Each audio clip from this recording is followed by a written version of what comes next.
Hello everyone, हम लोग मतलब मैं और मेरी सिस्टर हम दोनों जा रहे हैं आज घूमने। एक्चुअली हम लोगों को कुछ ड्रेसेस लेना था, ठीक है। तो हम लोग जा रहे हैं मॉल। आप लोगों को भी दिखाएंगे कि हम लोग क्या खरीदने वाले हैं और वहाँ का नज़ारा कैसा है, ठीक है। ओए हेलो बोल। ओके गाइस, ठीक है, हम लोग निकलेंगे तो आप लोगों से बात करते हैं, ठीक है। तो आ गए हम लोग घर के बाहर और अभी हमने यहाँ से टोटो पकड़ लिया है। ऑटो टोटो दोनों जाता है तो हम लोगों ने ऑटो पकड़ लिया। बाकी ये देखो मौसम बहुत ही प्यारा है और यहाँ पर ग्रीन ग्रीन सा दिख रहा है, झाड़ी वाड़ी पेड़ पौधे तो बहुत ज़्यादा। मम्मी देख कर खुश हो रही है। अभी हम लोग जहाँ जा रहे हैं ना वहाँ देख कर मम्मी और ज़्यादा खुश हो जाएगी क्योंकि हम मम्मी को लेके जा रहे हैं शॉपिंग पे। मम्मी को मैंने बोला कि चलो भाई आज तुम्हें जो खरीदना है खरीद लेना। तो गाइस ये देखो ये हम आ गए जहाँ पर मार्केट लगता है और यहाँ पर ना हर तरह के मार्केट लगते हैं। जैसे आप लोगों को बच्चे के ड्रेसेस लेने हैं, लड़का लड़की मतलब साड़ी कुछ भी जो भी आपको ख़रीदना है, पर्स वर्स सारी चीज़ें यहाँ पर मिलता है। ये लोकल मार्केट है। बाकी जिनके बजट ठीक है वो भी लेते हैं, जिनके कम बजट है वो भी लेते हैं, जो हाई बजट वाले रहते हैं वो भी लेते हैं। अब अगर हम लोग यहाँ से ना मॉल जाएंगे, अभी हम लोग ये रास्ते में पड़ता है तो सोचा कि चलो क्यों ना थोड़ा घूमते घूमते देख ले। बट अभी देखते हैं मम्मी को कुछ पसंद आता है कि नहीं।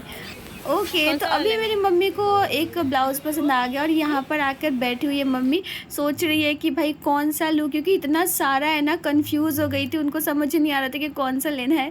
बट मैंने मम्मी को बोला है कि यार तुम ले लो भाई जो भी लेना है। फिर मम्मी ने वहाँ से कुछ ख़रीदा। उसके बाद फिर मम्मी का ध्यान गया एक ऐसी जगह पर जहाँ पर सबका ध्यान जाना चाहिए। वहाँ पर एक शिवलिंग था और मम्मी ने बोला कि भाई ये शिवलिंग मुझे चाहिए। और मैं और मेरी बहन सिर्फ खड़े होकर हम लोग देख रहे थे कि मम्मी कर क्या रही है। भाई सारे पैसे आज खर्च करवा देगी मम्मी। फिर मम्मी ने इस शिवलिंग को यहाँ से देखा, खुश हुई और पसंद भी किया और बाकी फिर ख़रीद भी लिया, ठीक है। फिर हम लोग गए वहाँ से खाने के लिए क्योंकि इतना ज़्यादा धूप था, गर्मी था और हम घर से खाना भी खा के नहीं गए थे तो बहुत जोरों की भूख लग गई थी। फिर हम लोग गए, एक रेस्टोरेंट पास में ही था। फिर रेस्टोरेंट में जैसे ही गए ना, पता नहीं था कि हमें वहाँ पर ऐसा कुछ थीम देखने को मिलेगा। जैसे हम लोग उसके अंदर एंटर हुए देखा कि पूरा अंधेरा अंधेरा एकदम कुछ दिख नहीं रहा था, मतलब लाइट अंधेरा टाइप का था।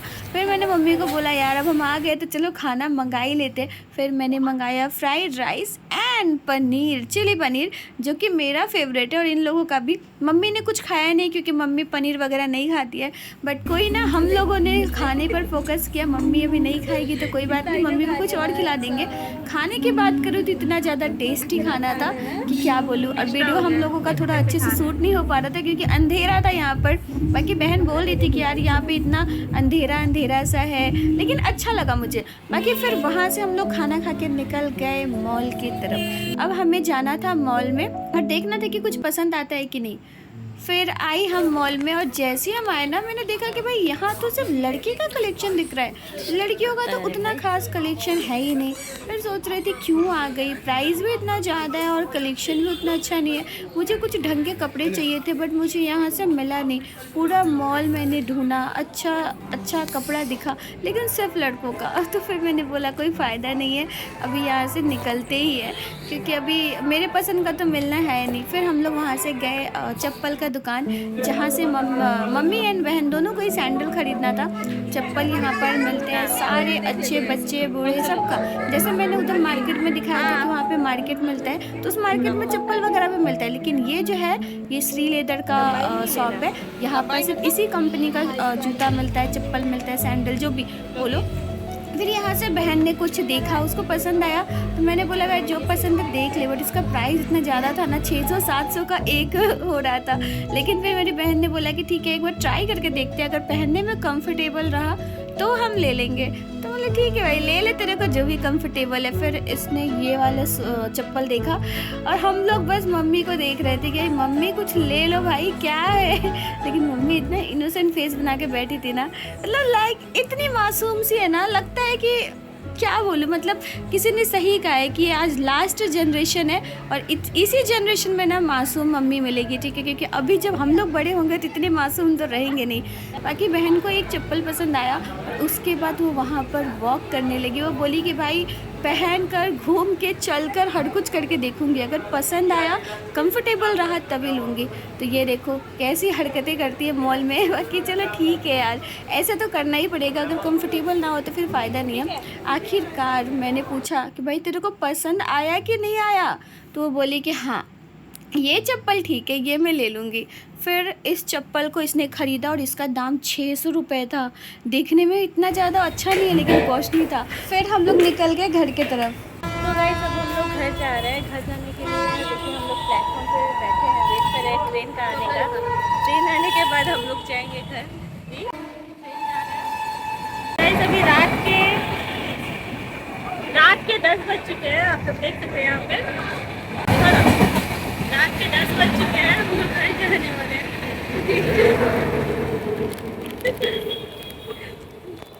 यहाँ मम्मी और हम लोग सबके बहुत ज़्यादा थक गए क्योंकि तब से हम लोग मार्केट कर रहे हैं ना, इसलिए बहुत ज़्यादा थक चुके हैं। मौसम भी ख़राब है, बारिश हो रही है बहुत ज़्यादा। ऐसा लग रहा है कि बारिश तो बहुत जोर से आएगा।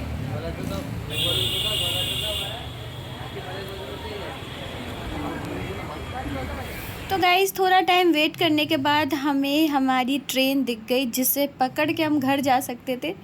तो भाई मैंने बोला चलो यार अब जल्दी से घर चले क्योंकि बारिश भी स्टार्ट होने वाला है। ये सुना टिप टिप गाना ही याद आ रहा है, टिप टिप बरसा पानी। बारिश में ही हम लोग जा रहे हैं। गाइस यहाँ पर इतना तेज बारिश हो रहा है, हम लोग छाता लेके नहीं गए और इसको गाना सोच रहा है, अभी क्या ही बोलूँ। बाकी इसकी बातें छोड़ो, अभी ट्रेन आ गई है तो चलो हम लोग सबसे पहले ट्रेन में चढ़ते, वरना ये भी मिस हो जाएगा तो बहुत ज़्यादा रात हो जाएगा। तो गाइस हम लोग ट्रेन में आ गए, बहुत अच्छा हवा आ रहा था तो मैं तो एकदम मतलब गेट के पास ही खड़ी थी। बाकी अब हम लोगों का भी उतरने का भी समय हो गया था, हम लोग का जो स्टेशन है वो आ गया था। बाकी बाहर का मौसम जब मैं देख रही थी ना तो मैं सोच रही थी कि हम तो छाता भी लेकर नहीं आए, अब हम लोग करेंगे तो करेंगे क्या। फिर क्या, मैंने बोला चलो यार जो होगा देखा जाएगा। फिर हम लोग उतर गए स्टेशन पे। उतरने के बाद हम लोग एक जगह रुके क्योंकि बारिश बहुत ज़ोरों के स्टार्ट हो गई थी और हम लोगों को समझ नहीं आया कि हम लोग अब क्या करें। रात भी बहुत ज़्यादा हो रहा था तो रुक भी नहीं सके थे। फिर एक ठेला के पास हम लोग रुके जहाँ पर घुगनी वगैरह मिल रहा था। मैंने उनको बोला कि भैया क्या छाता हटा लोगे क्या, क्योंकि अभी अगर हटा लिया तो हम भीग ही जाएंगे। फिर मेरी मम्मी ने बोला कि यार देखो ज़्यादा वेट करके कोई फ़ायदा नहीं है, चलो हम लोग घर के तरफ चलते, थोड़ा भीग ही जाएंगे और इससे ज़्यादा क्या होगा। लेकिन मेरी थोड़ी तबीयत पहले से ही ख़राब थी। फिर क्या, फिर हम लोग बोले चलो भीगते भीगते चलते और ये देखो हम लोगों का हालत पूरा का पूरा भीग गए, एकदम सर से लेकर पाँव तक भीग चुके थे। फिर हम लोग बोले चलो अब ज़्यादा रुक के फ़ायदा नहीं है, निकलते कैसे भी करके बाहर। तो एकदम भगवान जी फ़ोटो शूट कर रहे थे हमारा। उसके बाद गाइस हम लोगों ने फिर से ऑटो पकड़ा एंड जब हम लोग ऑटो पकड़ के जा रहे हैं घर के तरफ तो देखा कि इधर पूरा अंधकार है, लाइट ही नहीं है। फिर पता चला कि इधर तो लोड सेटिंग हो गया, अब इधर बारिश की वजह से अब लाइट भी नहीं आएगी। और बस हम लोग को क्या बोले कि चलो कुछ ना दिखे, चलो बहन का दांत ही दिख जाए। मैंने बोला कि भाई तेरा शक्ल नहीं दिख रहा, एक बार तो अपने दांत दिखा दे। फिर वो स्माइल देने लगी। फिर हम लोग बोले चलो कुछ तो आप लोगों को दिखे, हम लोग तो दिख नहीं रहे। उसके बाद गाइस आखिरकार हम लोग धीरे धीरे करके घर की तरफ पहुँच ही गए। तो गाइस अभी हम लोग आए हैं, ठीक है, भीग गए पूरा। देखो हम लोग तो मतलब मैं तो पूरा ही भीग गई और मेरे घर वाले भी भीग गए, ठीक है। और फाइनली अभी हम लोग आए हैं, लाइट भी इधर कट गया था, पूरी तरह से अंधेरा में आए हैं, ठीक है। बट चलो कोई नहीं गाइस, हम लोग आपको मिलेंगे नेक्स्ट ब्लॉग में। सॉरी, कैसा लगा आप लोग ब्लॉग कमेंट में बताइएगा। Bye bye.